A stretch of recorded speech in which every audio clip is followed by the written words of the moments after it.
वचन, ये वचन, प्यारा वचन। परमेश्वर के धन्य नाम की महिमा हो। प्रभात मनन के सत्र 1276 में आप सभी का बहुत ही विनम्रता के साथ स्वागत करता हूं।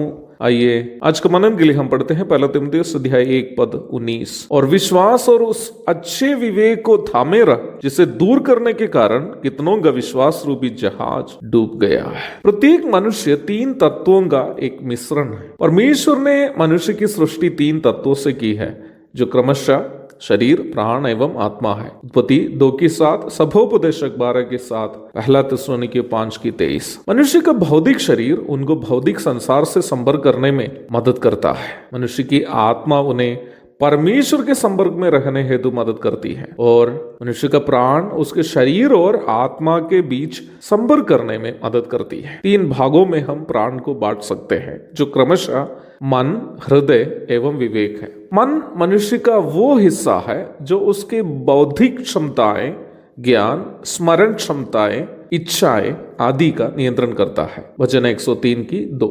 हृदय यद्यपि शरीर के एक अंग भी क्यों न हो, धार्मिक तथा मनोवैज्ञानिक ग्रंथों में हृदय शब्द को मनुष्य शरीर के केंद्र भाग को दर्शाने के लिए इस्तेमाल किया है, जहां से मनुष्य की एहसास एवं भावनाएं उत्पन्न होती है। औरों के प्रति प्रेम, नफरत, आराधना आदि शरीर के इस हिस्से से ही उत्पन्न होती है, जिसका सटीक स्थान आज भी अज्ञात है। प्राण के तीसरे हिस्से को विवेक अथवा कॉन्शियंस कहते हैं। सही और गलत को पहचानने की विशेष क्षमता परमेश्वर के द्वारा इसी हिस्से को दिया है। व्यक्ति अपना अस्तित्व, सामाजिक कानून, व्यवस्थाएं आदि की पहचान विवेक की मदद से करता है। समाज में प्रचलित नियम, व्यवस्थाएं, सभ्यताएं, मूल्य आदि के अनुसार अपना जीवन को जीने के लिए प्रत्येक मनुष्य को उसका विवेक मदद करता है। यदि वो मनुष्य समाज में उपलब्ध धार्मिक व्यवस्थितियों के खिलाफ कुछ करता है,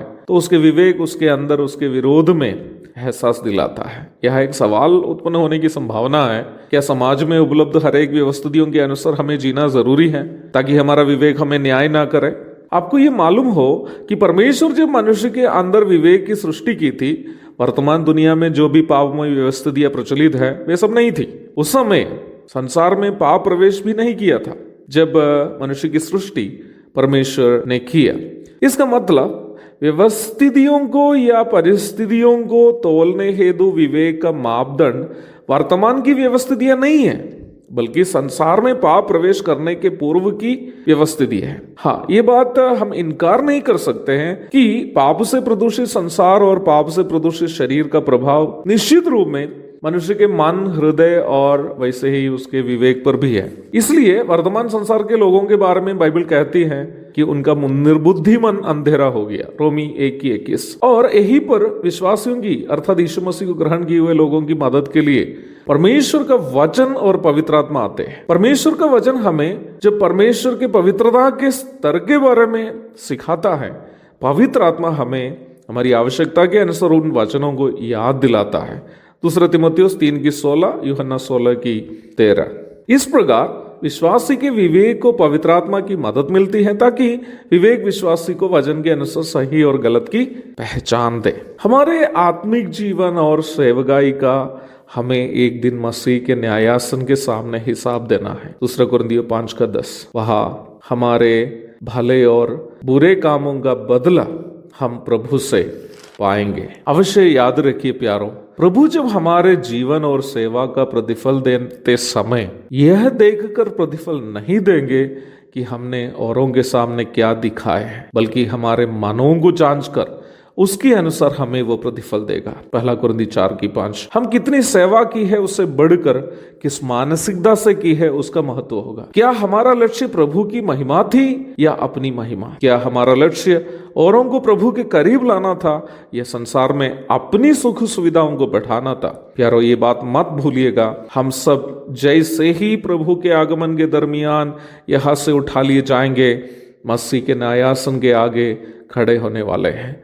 क्या हम वहां हियाव के साथ खड़े हो पाएंगे या लज्जा से सर झुकाकर खड़े रहेंगे? सोचना है। यदि हमें वहां मसीह के न्यायासन के सामने हियाव के साथ खड़े हो पाने तो यहाँ अच्छे विवेक के साथ जीना जरूरी है। प्यारो, 2020 भी हमें छोड़कर विदा हो रहा है। एक और साल बीतने का मतलब है कि हम प्रभु के आगमन के एक और साल करीब हो गए हैं। मध्याकाश में तुरही की आवाज सुनाई देने में अब ज्यादा देर नहीं है। प्यारो, दुनिया मसीही विरोधी का स्वागत करने के लिए तैयार हो रही है।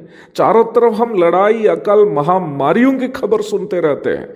महासंकट काल दुनिया को निगलने में अब ज्यादा देर नहीं है। हमारा कूच का समय आ गया है। प्यारो, हम प्रभु के न्यायासन के सामने हिसाब देने के लिए खड़े होने वाले हैं। रोमी अध्याय 14 पद 10 से 13 तक पढ़िएगा। 2020 के इस अंतिम दिन काश हम अपने आप को जांच पाते, काश हम अपनी कमी घटियों को पहचान कर उसे सुधार पाते। बीते साल जो कमी घटिया हुई है उसके लिए हम प्रभु से माफी मांग पाते। मेरे प्यारो, यही मेरी प्रार्थना है कि हम पश्चाताप करके एक नया साल की ओर प्रवेश कर पाए। आप सभी को नववर्ष की अग्रिम शुभकामनाएं देते हुए आज का मनन का मैं यहाँ पूर्ण विराम देता हूँ। प्रभु के धन्य नाम की महिमा हो। मारानाथा, हमारा प्रभु आने वाला है। आमीन।